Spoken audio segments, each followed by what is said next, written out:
Shalom, selamat pagi Bapak Ibu, Saudara-saudari, Jemaat Kalam Kudus Ambon yang diberkati Tuhan. Kita bersyukur hari ini kita bisa bertemu lagi meskipun lewat online. Semoga kita dalam keadaan yang baik-baik saja. Sebelum kita melanjutkan sapaan pastoral, mari kita berdoa. Tuhan, kami bersyukur karena Engkau baik di dalam kehidupan kami. Pemeliharaanmu, penyertaanmu terus menjadi bagian yang terindah bagi kami. Kami bersyukur pagi hari ini kami bisa bangun dalam keadaan baik, tentu karena Tuhan yang menyertai kami. Kami akan membaca dan merenungkan sebagian firman Tuhan. Tolonglah kami sehingga firman itu menjadi penuntun, menjadi motivasi bagi kami untuk menjalani hari kami sepanjang hari ini. Makasih Bapa, kami berdoa dalam nama Yesus, amin. Ibu Bapak Saudaraku yang diberkati Tuhan, untuk hari ini kita tidak membahas seri pengakuan iman rasuli. Ada topik yang mungkin saya rindu untuk kita sama-sama renungkan pagi hari ini. Pagi hari ini kita akan membahas tentang hyper grace. Hyper grace atau bisa diterjemahkan dengan anugerah yang overdosis. Nah saudaraku yang diberkati Tuhan, beberapa tahun belakangan, sudah cukup lama memang muncul satu gerakan yang disebut dengan hyper grace movement. Beberapa tokoh pendeta yang baik di dalam atau di luar negeri, seperti misalnya Joseph Prince atau Paul Ellis, menulis banyak sekali buku. Nah, buku-buku tersebut diterjemahkan ke dalam bahasa Indonesia. Sudah banyak sekali beredar di toko-toko buku Kristen di Indonesia. Nah, sayang sekali bahwa buku ini kemudian dikonsumsi banyak orang, tetapi tanpa menganalisa lebih baik. Sehingga banyak konsep-konsep hyper grace yang sebenarnya bertentangan dengan Alkitab, namun dipahami banyak orang Kristen hari ini. Sebenarnya ada banyak hal yang bisa sama-sama kita bahas mengenai hyper grace. Namun dalam kesempatan pada pagi hari ini hanya ada satu topik yang ingin saya bagikan dan mungkin bisa menjadi bahan perenungan bagi kita. Sebelum kita membahas topik tersebut, mari kita membuka 2 Petrus pasalnya yang ketiga, ayatnya yang ke-11. Sekali lagi 2 Petrus pasal yang ketiga ayatnya yang ke-11. Saya bacakan buat kita semua.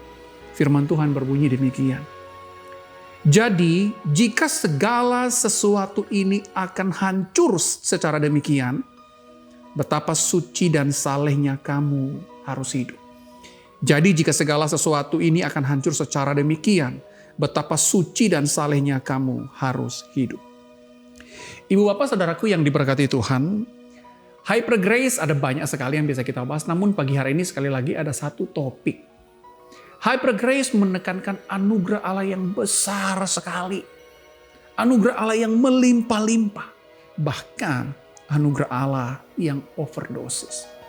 Nah saudara, saya kasih contoh misalnya mengenai pertobatan dari perbuatan dosa atau kesalehan hidup. Bagi hyper grace, pertobatan itu menjadi kabur. Bahkan terkadang mungkin seolah-olah untuk mengaku dosa bukan hal yang penting lagi untuk kita lakukan. Nah saudara, bagi mereka disiplin-disiplin Kristen mungkin juga mulai dikikis. Sehingga mental-mental yang tercipta dari kebanyakan orang Kristen adalah mental-mental yang penting Tuhan sudah selamatkan kita sudah pasti diselamatkan, kita tidak perlu lagi pertobatan, bahkan dalam pengertian-pengertian yang mungkin lebih radikal. Terkadang dosa tidak menjadi terlalu penting lagi. Karena anugerah Allah sudah terlalu besar. Nah saudaraku yang diberkati Tuhan, konsep yang seperti ini kemudian menjalar di banyak sekali pikiran orang Kristen. Sehingga tidak jarang dalam gereja mungkin kita akan menjumpai orang-orang yang berpikir bahwa oke, disiplin gereja mungkin tidak penting lagi. Teguran mungkin tidak berguna lagi. Nasihat mungkin tidak penting lagi. Sehingga kita akan menjumpai orang Kristen yang memiliki mental-mental yang tidak baik. Mental-mental atau formasi-formasi spiritual yang tidak sehat, yang tidak sesuai dengan ajaran Alkitab. Saudara, ketika kita mulai kemudian mengikis, mengaburkan pentingnya disiplin, pentingnya ketertiban, pentingnya kehidupan yang benar dan taat kepada Tuhan, kita mulai melenceng dari Alkitab. Banyak orang menekankan anugerah, kasih karunia, tetapi anugerah dan kasih karunia yang diajarkan menjadi yang murahan. Menjadi tidak signifikan lagi. Karena pertobatan seolah-olah menjadi tidak penting. Bahkan dosa mulai hitam putih, mulai kabur, tidak begitu jelas. Nah pagi hari ini saya ingin mengajak kita untuk memahami bahwa itu konsep yang keliru. Itu tidak sejajar dengan ajaran firman Tuhan. Ketika Petrus mencoba menghalangi pelayanan Yesus, Yesus berkata kepada Petrus, "Enyahlah engkau iblis." Ketika Petrus mulai berperilaku tidak baik dalam Galatia pasal 2, Paulus menasihati Petrus dengan mengatakan, "Engkau orang munafik." Nah, bahkan dalam teks yang kita baca, sangat tegas sekali dikatakan bahwa jika segala sesuatu ini akan hancur secara demikian, betapa suci dan salehnya kamu harus hidup. Disiplin rohani, nasihat, teguran itu penting. Saudaraku, penebusan di Yesus di kayu salib cuma-cuma. Anugerah keselamatan cuma-cuma. Tetapi perbuatan dosa yang kita lakukan hari ini, itu bukan tidak diperhitungkan Allah. Itu diperhitungkan Allah.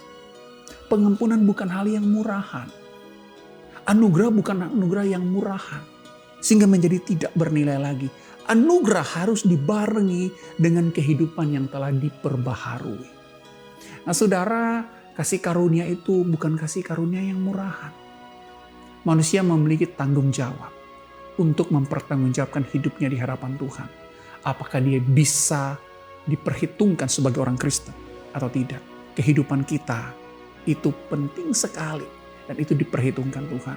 Karena itu pagi hari ini saya mengajak kita semua, mari kita untuk melihat kasih karunia itu secara berimbang. Atau lebih tepatnya kasih karunia itu sejajar dengan firman Tuhan. Kasih karunia tidak pernah dapat dipisahkan dengan disiplin. Dalam kitab Ibrani, Allah digambarkan sebagai Bapa dan orang Kristen digambarkan sebagai anak, di mana Bapa mendisiplinkan anaknya supaya hidup dengan teratur. Nah, saudaraku yang diberkati Tuhan, hal ini sangat penting bagi formasi spiritual Kristen karena disiplin-disiplin yang seperti ini sudah mulai terkikis. Banyak orang merasa tidak penting lagi, nasihat itu hanya menyakitkan hati saja, teguran tidak bermanfaat lagi. Terkadang pertobatan itu hanya formalitas saja. Kita perlu berhati-hati. Sekali lagi kita perlu berhati-hati. Kekristenan bukan agama yang murahan. Tidak mengajarkan anugerah yang murahan. Tidak mengajarkan kasih karunia yang murahan. Kekristenan menuntut kehidupan yang taat. Kehidupan yang rohani dan disiplin kepada Tuhan kita, Yesus Kristus. Mari kita hidup dengan disiplin kepada Tuhan. Mari kita berdoa. Bapa, kami bersyukur anugerah-Mu yang cuma-cuma itu di kayu salib. Betul-betul membebaskan kami dari dosa. Betul-betul menyembuhkan kami dan menyelamatkan kami. Namun ajar kami untuk mampu mempertanggungjawabkan hidup kami dengan benar di hadapan Tuhan. Ajar kami untuk hidup dengan taat, dengan disiplin. Kami mampu menerima nasihat-nasihat, teguran-teguran yang bermanfaat membangun formasi spiritual kami, sehingga kami boleh bertumbuh ke arah Engkau Kristus adalah kepala gereja kami. Makasih Bapa, pimpin terus kehidupan kami. Di dalam nama Yesus kami berdoa. Amin. Baik Ibu Bapak, Saudara-saudari, selamat menjalankan hari ini. Kiranya Tuhan beserta dengan kita. Mari kita hidup dengan benar di hadapan Tuhan. Amin.